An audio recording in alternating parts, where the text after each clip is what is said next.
What's up, y'all? We got another funky game here. This time with the abnormally gifted Yardbird from ICC. Anyone know who the Yardbird was? He was a regular, played every single day. Also won the New York Open a long time ago. Um, I remember Fedorowicz telling me the guy was a genius. And, well, we played a zillion games. This is Eric Lobron, Grandmaster from Germany. I think he traveled a lot. He was also married to a supermodel. And yeah, I mean, he was extremely creative. I remember thinking he was one of the more zany guys out there. And I appreciate a dude who can drink like 15 glasses of wine and still play like Tal once in a while. So, but we get them sometimes, and here we go. This was I wanted to show this one because it's very similar to what I just showed some wacky game. Oh no, that was Dalmatinak. That one Dalmatinak. That's coming next. That was Ivan Saric. Okay, this is completely different. This is tricky. This is tricky. I'll just say a few words here. Obviously, I can play e4 and win a straight Sicilian. I don't want that. I don't want this Sicilian mix it up with Eric and that kind of. I said, let me play a little bit more passive and relax because Eric is the one that wants to kill me, right? I don't have to invite Eric to try to knock me out, right? So you just say, you play it a little bit tricky, give him the center, and then we'll try to strike it later with e4 and make counterplay instead of giving him all the theory because they know, he knows more theory than me.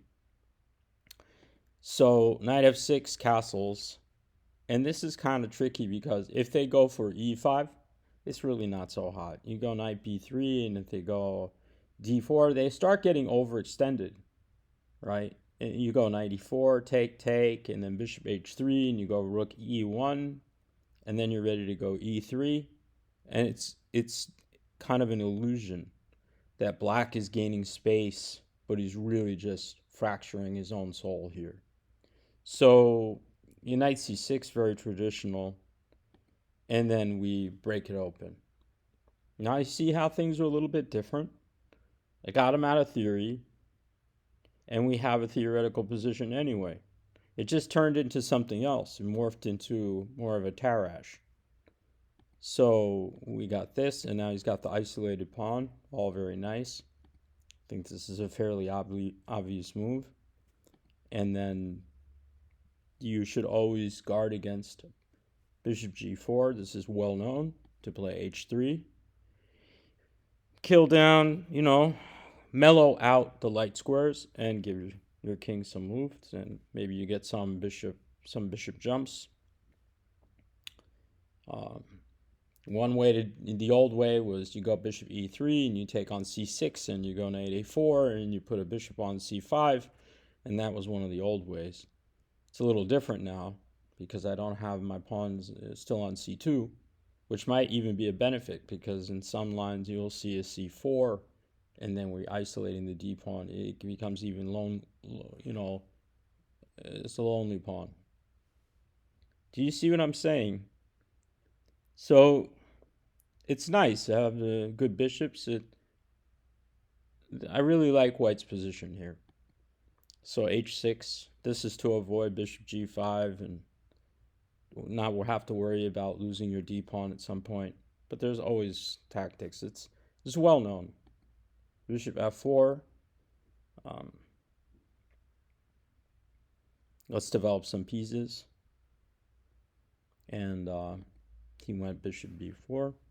So I'm not going to let him just double my pawns like that.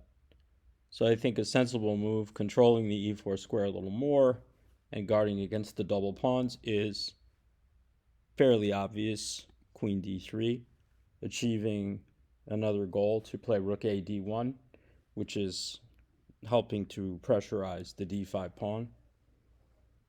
Also, I have some knight f5 jumps in the future, which could be very annoying if he has to give away the light bishop. Then it's just, I don't even mind if he doubles the pawns on c3, because I'll go rook d1 and c4, and we'll crack the whole game open with two bishops. You don't want to see that. So queen a5, I don't know what he's doing out here, but just get out to go home, please. And he went back, and a3. This is a nice, sensible move. Control some squares, and then I'll get rook a d1. So he gave the bishop and went for some activity. And this was clever because he wants to go rook c8, get some play himself. I can't go knight d4. He takes and takes on c2. Starting to simplify things. So we brought a rook in the middle. And he brought a rook in the middle, and we got out of the man's way. And now he went for bishop e4. And I think I have some clear advantage here, right? If I play bishop takes e4, can't take with the knight because the d pawn will hang. And if he plays de, I can go queen e3. Then he has to move his queen, and the queen slithers into b6. I think I should do that, but I missed it. I sort of thought that knight on c5 is just very tempting. You know, that when we get this position I feel very happy here. We cover the e4. We put a little pressure on b7. And I was thinking I will play b4, and this knight will sit there for the rest of the game. Very difficult to remove this knight, and because a6 will be hanging if he ever tries to kick me away. So far so good. Queen b6, and I went for b4. Seems sensible. And we have rook d8. Now, I have some bishop h6s here, and I think it should be good for me.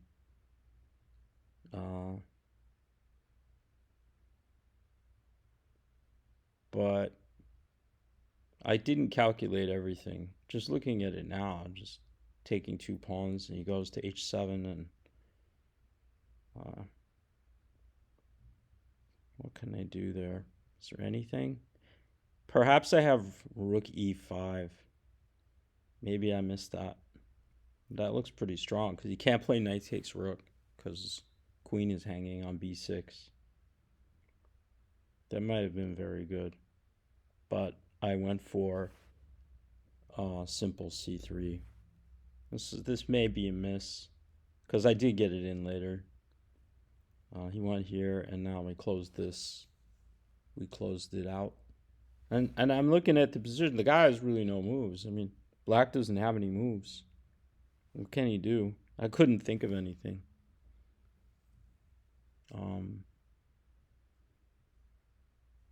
I mean, this queen on poor queen on b6 is really shut out of the game, right?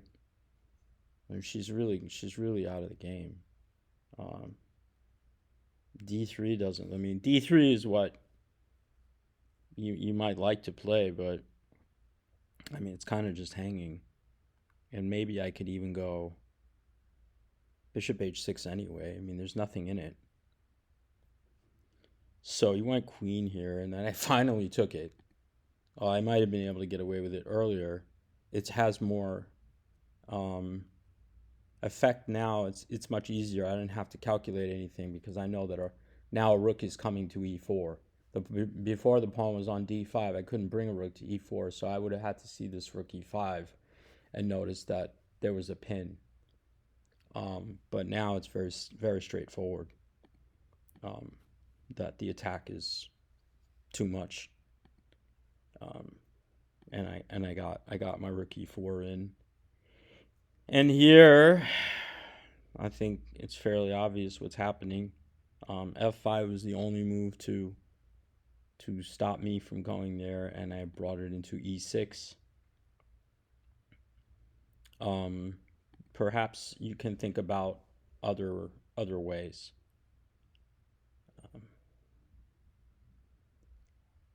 Knight e6 is also very strong. And then later on, there was another vicious tactic, rook e7.